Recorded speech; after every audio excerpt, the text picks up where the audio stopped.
जय श्री कृष्ण। जय बजरंगबली।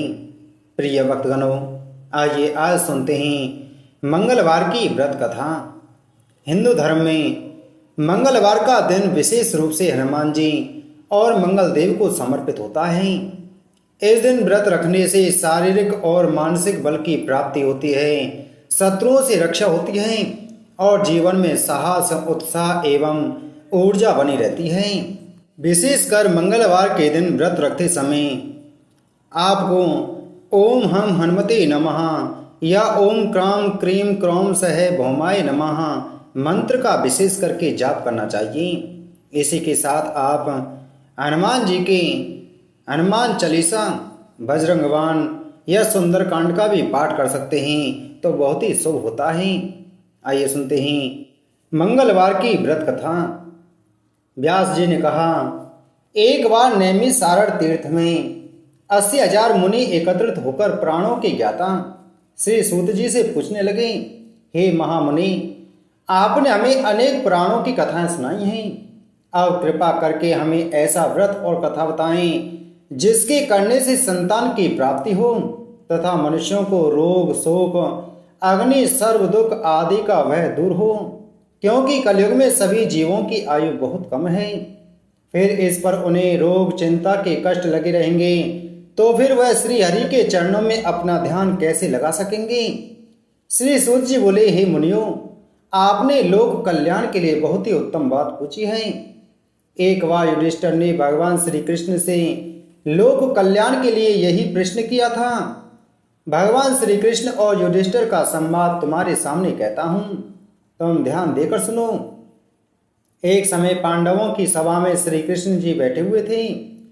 तब युधिष्ठिर ने भगवान श्री कृष्ण से प्रश्न किया, हे प्रभु नंद नंदन गोविंद, आपने मेरे लिए अनेकों कथाएं सुनाई हैं।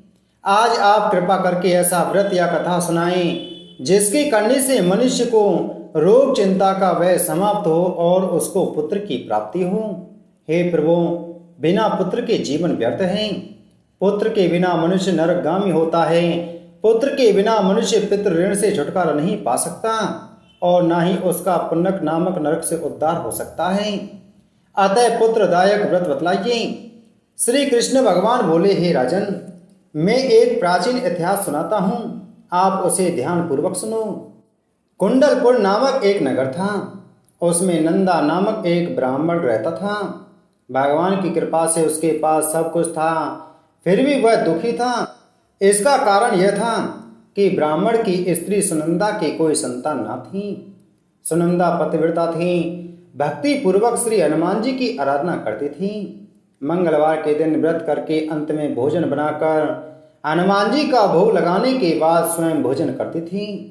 एक बार मंगलवार के दिन ब्राह्मणी गृह कार्य की अधिकता के कारण हनुमान जी को भोग न लगा सकी तो इस पर उसे बहुत दुख हुआ।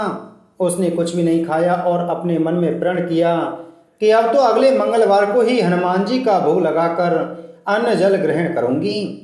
ब्राह्मणी सुनंदा प्रतिदिन भोजन बनाती, श्रद्धा पूर्वक पति को खिलाती, परंतु स्वयं भोजन नहीं करती और मन ही मन श्री हनुमान जी की आराधना करती थी। इसी कारण 6 दिन गुजर गए और ब्राह्मणी सुनंदा अपने निश्चय के अनुसार भूखी प्यासी निराहार रही। अगले मंगलवार को ब्राह्मणी सुनंदा प्रातःकाल ही बेहोश होकर गिर पड़ी। ब्राह्मणी सुनंदा की इस असीम भक्ति के प्रभाव से श्री हनुमान जी बहुत प्रसन्न हुए और प्रकट होकर बोले, हे सुनंदा, मैं तेरी भक्ति से बहुत प्रसन्न हूँ, तू उठ और वर मांग। सुनंदा अपने आराध्य देव श्री हनुमान जी को देखकर आनंद की अधिकता से विवल हो श्री हनुमान जी के चरणों में गिरकर बोली, हे प्रभु, मेरी कोई संतान नहीं है, कृपया करके मुझे संतान प्राप्ति का आशीर्वाद दें, आपकी अति कृपा होगी। श्री महावीर जी बोले, तेरी इच्छा पूर्ण होगी, तेरी एक कन्या पैदा होगी, उसके अष्टांग प्रतिदिन सोना दिया करेंगे। इस प्रकार कहकर श्री महावीर जी अंतर्ध्यान हो गए। ब्राह्मणी सुनंदा बहुत हर्षित हुई और सभी समाचार अपने पति से कहा।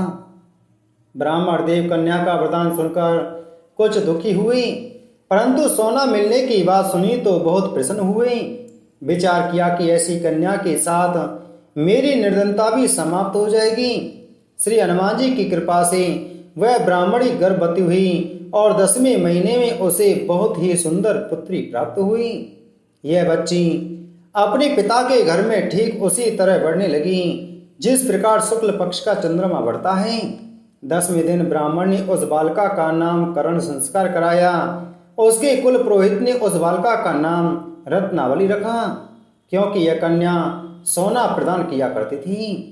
इस कन्या ने पूर्व जन्म में बड़े ही विधि विधान से मंगलदेव का व्रत किया था। रत्नावली का अष्टांग बहुत सा सोना देता था। उस सोने से नंदा ब्राह्मण बहुत ही धनवान हो गया। अब ब्राह्मणी भी बहुत अभिमान करने लगी थी। समय बीतता रहा। अब रत्नावली 10 वर्ष की हो चुकी थी। एक दिन जब नंदा ब्राह्मण प्रसन्नचित्त था, तब सुनंदा ने अपने पति से कहा, मेरी पुत्री रत्नावली विवाह के योग्य हो गई है, अतः आप कोई सुंदर तथा योग्य वर देखकर इसका विवाह कर दें। यह सुन ब्राह्मण बोला, अभी तो रत्नावली बहुत छोटी है। तब ब्राह्मणी बोली, शास्त्रों की आज्ञा है कि कन्या 8वें वर्ष में, गौरी 9 वर्ष में, रोहिणी 10वें वर्ष में कन्या इसके पश्चात रजस्वला हो जाती है। गौरी के दान से पाताल लोक की प्राप्ति होती है, रोहिणी के दान से बैकुंठ लोक की प्राप्ति होती है, कन्या के दान से इंद्रलोक में सुखों की प्राप्ति होती है। अगर हे पतिदेव रजस्वला का दान किया जाता है तो घोर नरक की प्राप्ति होती है। इस पर ब्राह्मण बोला, अभी तो रत्नावली मात्र 10 ही वर्ष की है और मैंने तो 16 साल की कन्याओं की विवाह कराए हैं, अभी जल्दी ही क्या है। तब ब्राह्मणी सुनंदा बोली, आपको तो लोभ अधिक हो गया लगता है। शास्त्रों में कहा गया है कि माता पिता और बड़ा भाई रजस्वला कन्या को देखते हैं तो वह अवश्य ही नरकगामी होते हैं। तब ब्राह्मण बोला, अच्छी बात है, कल मैं अवश्य ही योग्य वर की तलाश में अपना दूत भेजूंगा। दूसरे दिन ब्राह्मण ने अपने दूत को बुलाया और आज्ञा दी कि जैसी सुंदर मेरी कन्या है वैसा ही सुंदर वर उसके लिए तलाश करो। दूत अपने स्वामी की आज्ञा पाकर निकल पड़ा। पंपई नगर में उसने एक सुंदर लड़के को देखा। यह बालक एक ब्राह्मण परिवार का बहुत गुणवान पुत्र था। इसका नाम सोमेश्वर था। दूत ने इस सुंदर व गुणवान ब्राह्मण के पुत्र के बारे में अपने स्वामी को पूर्ण विवरण दिया। ब्राह्मण नंदा को भी सोमेश्वर अच्छा लगा और फिर शुभ मुहूर्त में विधि पूर्वक कन्यादान करके ब्राह्मण ब्राह्मणी संतुष्ट हुए। परंतु ब्राह्मण के मन तो लोभ समाया हुआ था। उसने कन्यादान तो कर दिया था, पर वह बहुत खिन्न भी था। उसने विचार किया कि रत्नावली तो अब चली जाएगी और मुझे इससे जो सोना मिलता था वह अब मिलेगा नहीं। मेरे पास जो धन था वह तो इसके विवाह में खर्च हो गया और जो शेष बचा है वह भी कुछ दिनों पश्चात समाप्त हो जाएगा। मैंने तो इसका विवाह करके बहुत बड़ी भूल कर दी है। अब कोई ऐसा उपाय हो कि रत्नावली मेरे घर में ही बनी रहे, अपने ससुराल न जावे। लोभ रूपी राक्षस ब्राह्मण के मस्तक पर छाता जा रहा था। रात भर अपनी सैया पर बेचैनी से करवटें बदलते बदलते उसने एक बहुत ही क्रूर निर्णय लिया।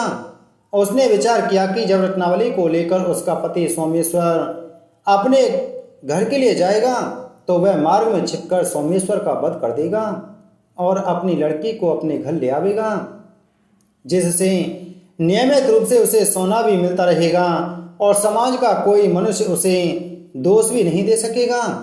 प्रातःकाल हुआ तो नंदा और सुनंदा ने अपने जमाई तथा लड़की को बहुत सारा धन देकर विदा किया। सोमेश्वर अपनी पत्नी रत्नावली को लेकर ससुराल से अपने घर की तरफ चल दिया।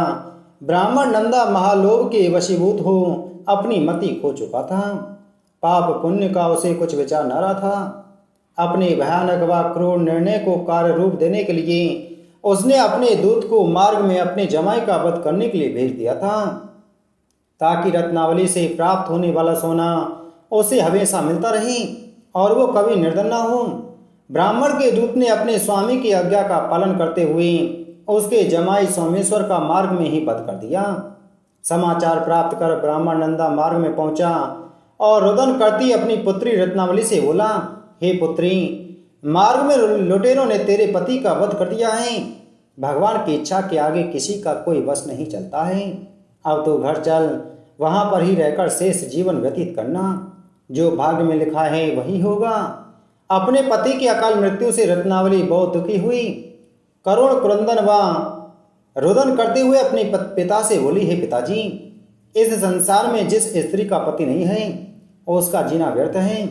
मैं अपने पति के साथ ही अपने शरीर को जला दूंगी और सती होकर अपने इस जन्म को, माता पिता के नाम को तथा सास ससुर के यश को सार्थक करूंगी।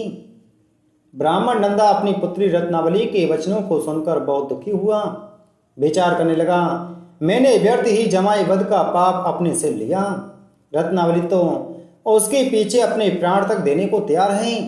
मेरा तो दोनों तरफ से मरण हो गया। धन तो अब मिलेगा नहीं। जमाई वध के पाप के फल स्वरूप यम यातना भी भुगतनी पड़ेगी। यह सोचकर वह बहुत खिन्न हुआ। सोमेश्वर की चिता बनाई गई। रत्नावली सती होने की इच्छा से अपने पति का सिर अपनी गोद में रखकर चिता में बैठ गई। जैसे ही सोमेश्वर की चिता को अग्नि लगाई गई, वैसे ही प्रसन्न हो मंगलदेव वहां प्रकट हुए और बोले, हे रत्नावली, मैं तेरी पति भक्ति से बहुत प्रसन्न हूँ, तो वर मांग। रत्नावली ने अपने पति का जीवन दान मांगा।